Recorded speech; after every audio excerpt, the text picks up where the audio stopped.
Thank you, Mark. Good morning, Mikel. Hello. How much better is life as Arsenal manager after this recent run of form? 4 wins and 5, lots of clean sheets. Auba's back scoring again. It is always much better. We want to continue the run. We haven't done anything. We just won a couple of games. There is still a lot of things to improve, certainly in the league table. We have to look much further. We need to be more consistent. The first half of the season is gone now, so we have another half to play, and hopefully we'll be much better. Is Auba okay? I know he went down the tunnel on Monday. Is he all right? Is he going to be fit to play on Saturday? As far as I know, he's feeling very good. Okay. How strong will the squad be on Saturday? As we know, you're the cup holders compared to the match when you play them in the week. As strong as it can be. We will assess the players, who is fit to play, who is recovered. We had a few issues as well after the game. So in the next 2 days, we will see the best possible lineup to beat Southampton. We're going to be playing them twice in 3 days, which is strange, and try to keep the FA Cup run going as well. Can you just clear up how you come to the conclusion to let Sokratis leave? Was that best for everyone? Yes, first of all, I want to thank him because he's such a professional and a great person to work with. It's a shame because this season we have a lot of central defenders. We're overloaded with foreign players, and I have to make a decision. It was a tough one. To be fair, he took it really, really well. He's always been really supportive and helpful. So from the bottom of my heart, I wish him the best. It's been a pleasure to work with him, and I wish him the best for him and his family in the next chapter. Can you just let us know what the latest is with Mesut? I know on Monday you said he was taking his medical. I mean, I presume that deal will go through today. Yeah, but the quarantine situation is making that final step the longest ever, because they have a lot of restriction there. There are things that have to be done before announcing anything. I think everything seems going okay, but I cannot say definitely what is going to happen. So as soon as we can, don't worry that we'll mention it. You said on Monday to me that it's the necessary decision to take. How did you come to this conclusion, and how hard has it been for you? Because you was a teammate of him as well. Yeah, for many different reasons. There is a history here, what happens as well in the last few years, how things develop, how I believe that the team should evolve for the future, and his position at the club. And I play with such an importance that is not playing, that is not in the squad, is a really difficult situation to sustain for both parties, because the player wants to play and we cannot give him the minutes, and obviously that situation has to be resolved.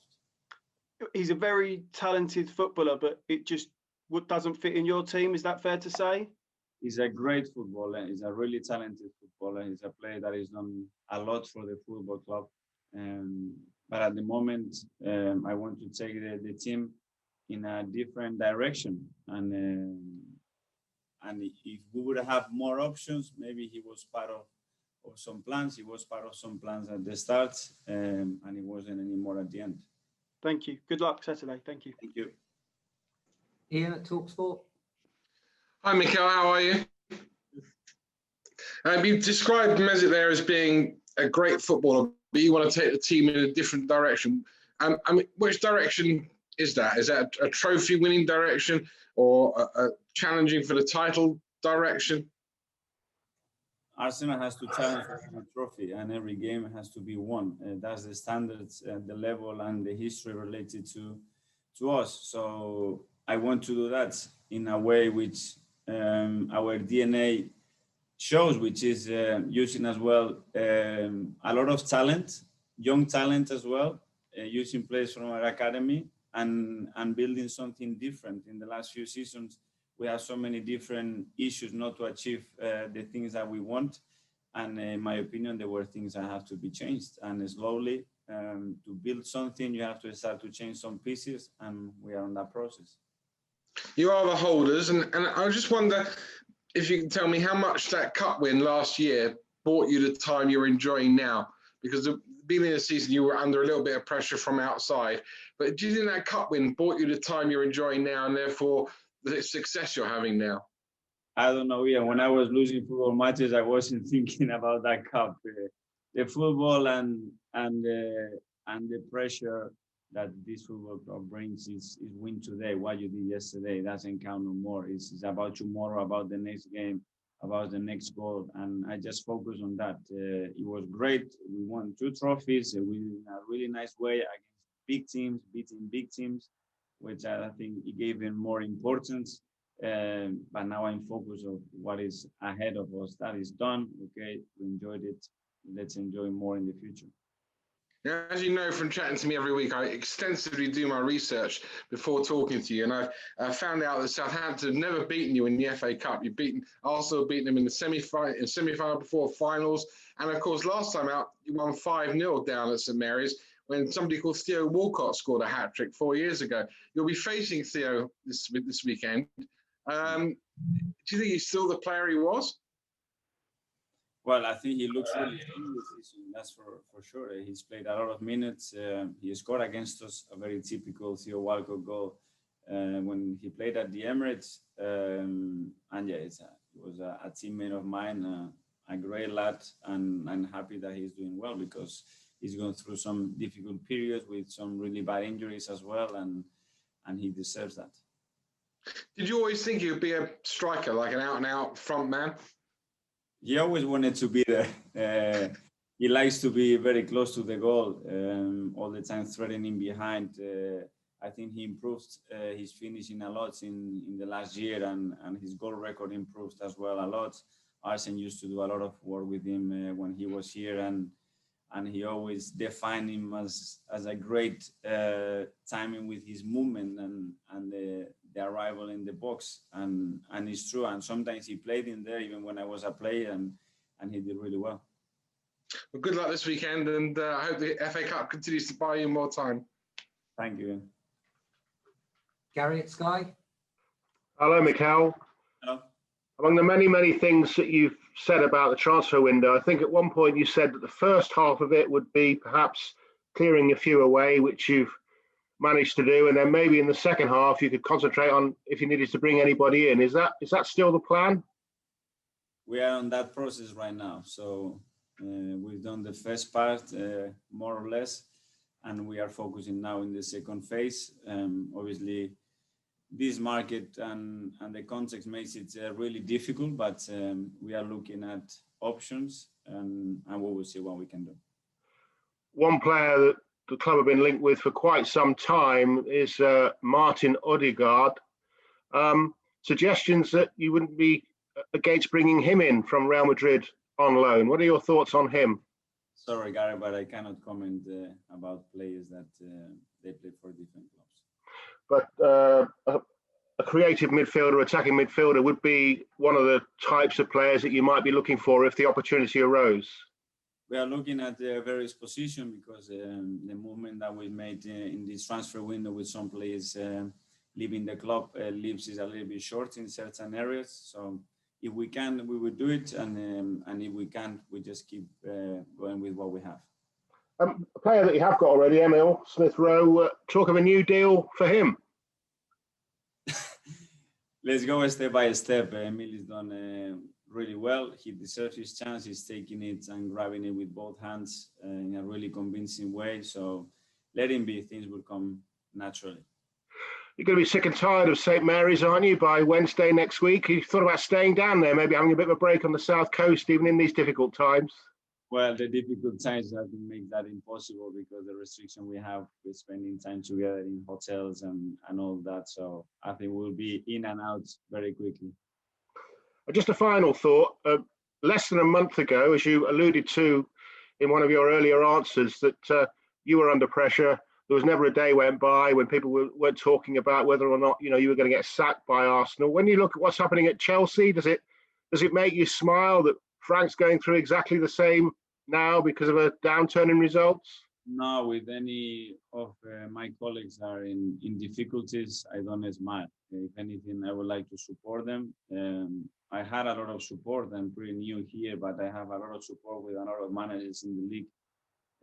When we were going through rough times, give you some advice as well, and I think what we should do. I think we are competing with each other, but at the end we share a profession, and we know the challenges of this profession. So I wish Frank the best. Yeah, just to clarify, that's a badly put question. I meant, do you smile that the media have now found a new victim, a new person that they're perhaps talking about being sacked rather than you? No, I understand, but no, I just focus on what we have to do, in what we are doing, in what I am doing, and try to get better every day. And obviously, everything is going to be linked at the end of results, not about many other things. So we need to be clear on that, and you cannot take anything for granted, because you know that this job is like that. Thank you. Mark at the Press Association. Morning, Mikel. Could I just ask a little bit about Cedric Suarez? He had a slow start with injuries, but I think he showed against Newcastle what he could do.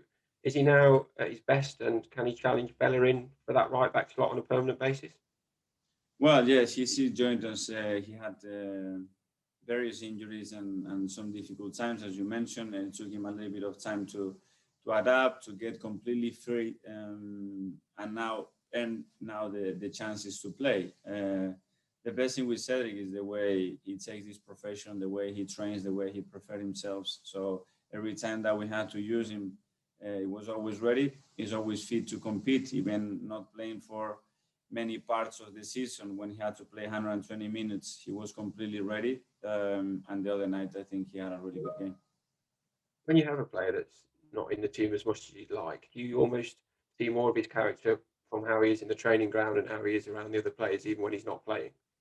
When I see someone behaving like he's done, training like he's done, all the time trying to help, accepting my decision, which at the end is tough for him, but at the end challenging it in a way where he's all the time competing in training, when he has the chance to play, do it well, and all the time asking for reason why he's not playing, why he has to do better. I just want to reward this kind of behavior and plays, and Cedric is on that for sure. What was your answer when he asked what he needed to do better? We talked about some things about the game, and then what I said is that you have to stay fit. He came here with a knee injury, then have a nose issue, then he had another knee injury, and now he's been fit, and he's been competing, and now he got his chance. You just said to Gary there, you feel you may be short in some positions. It's one of those positions at left back, because you've obviously got Kieran, but then behind that, it's not really a natural position for players. Yeah, like with the departure of Cole, we're a little bit short with left-footed fullback at the moment. We know we can use Ainsley there, we can use Bukayo there, we can use Cedric, which is played in that position. We have some options, a natural options to Kieran. Obviously, we don't, but we can adapt. Does that mean you are looking for a left back, or you're just going to see how things go? That means that that option is open, and we'll be looking to see what is available. Thanks, Mikel. Thank you. Nick Callow. Yeah, thanks for stealing my questions there, Mark. But we can move on. Before the last round, Mikel, I asked you whether Flo Balogun was fit, available, and in your squad, and you said he was fit and available, but we haven't sort of seen or heard from him since. Is this because he wants to leave the club that you're just not involving him anymore? No, if anything, regarding his contractual situation with the club, I just want to convince him that he has a future at the club, and not sending the opposite message. Before, he wasn't training with the first team. We changed that. He's been training with us a lot. He's improving every single day. He's showing a real hunger and desire to be with us. And we're all trying to get something done, because we want him to stay. And we have to go step by step. I think he's made some big steps in the last few months where he wasn't even training, and then he had a few good games for us. So the steps are there in every way, and we just want to try to keep him.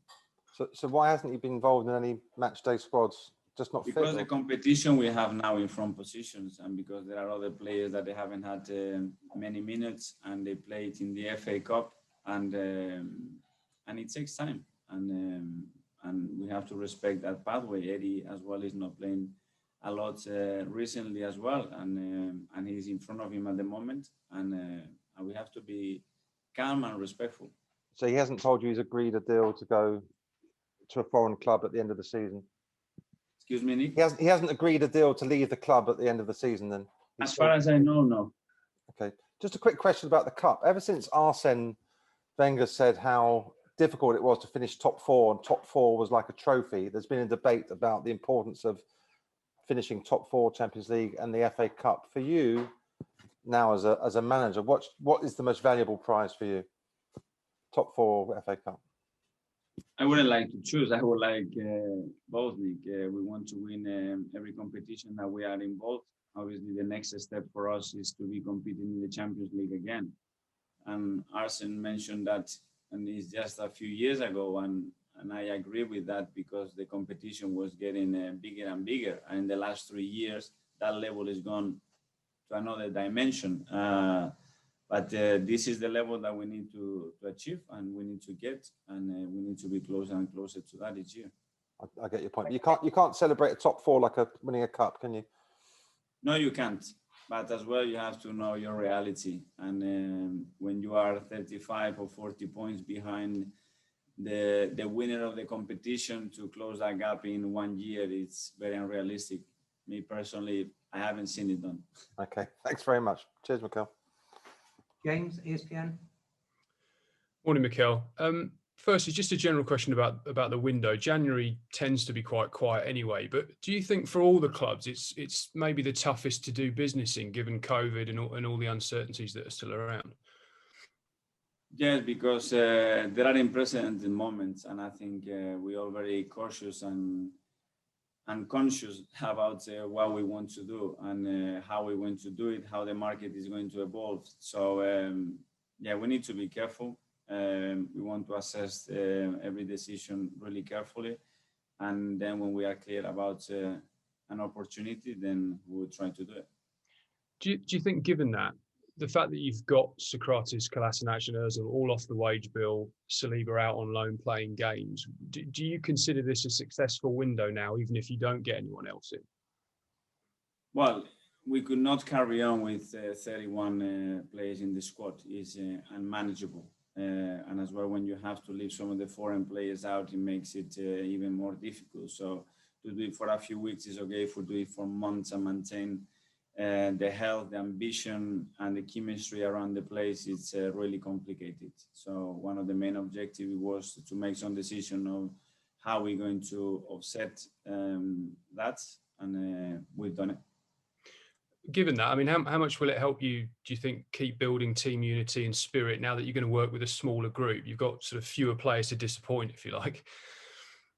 Just for me, the important thing is that everybody feels in both parts, and they have a chance. So they're all fighting for a place, but at the end, they need to feel that they have the opportunity when they perform to get the chance to play. And when you are completely out, that is out of the equation, and then it makes it really difficult to find that motivation. Is normal.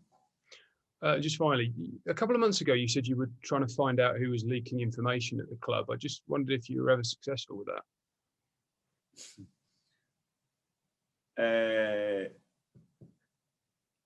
I have a sort of an idea, yes. Was that related? Was that related at all to the players who went out this month? No comment on that. Thank you. Thanks, James. Thank you. We'll move on. 12 o'clock tomorrow, embargo. Simon at the stand.